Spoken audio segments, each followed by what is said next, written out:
Schneider Electric is an organization which has been around for almost 179 years, got presence in more than 100 countries. When companies get acquired and integrated, it's not just the product lines and the business models that come in, but also people. It's not always easy to keep track of what's happening in such a global and diverse organization. We needed a sort of boost in terms of the collaboration that we had. We needed to be able to connect with each other as people, but also connect to the information.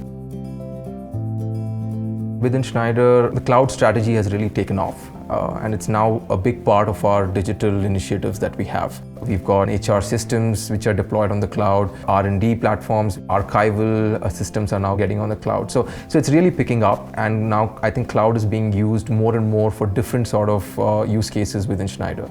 Today, if you look at the cloud platforms that we have in Schneider, it's enabling the ability to be mobile and take your workspace with you when you leave the office.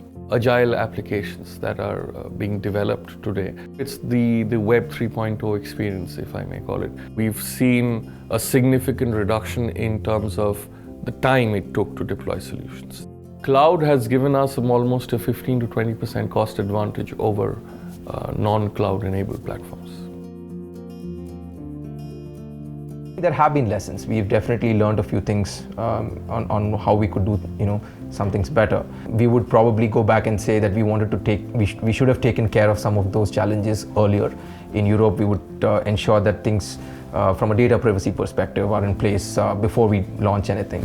The network, is in place in Asia Pacific before we launch anything on the cloud. So I think those are things that we've worked on, and I think today we are much better equipped because of the lessons that we've learned from these initiatives that we've done.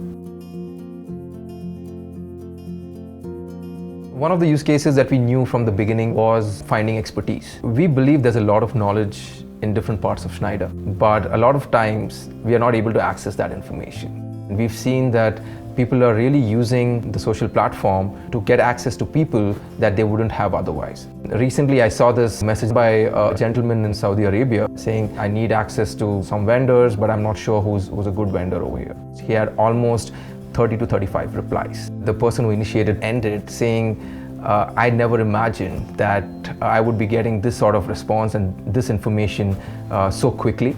And I really cannot imagine what I would be doing now before the era of the social network that we have over here.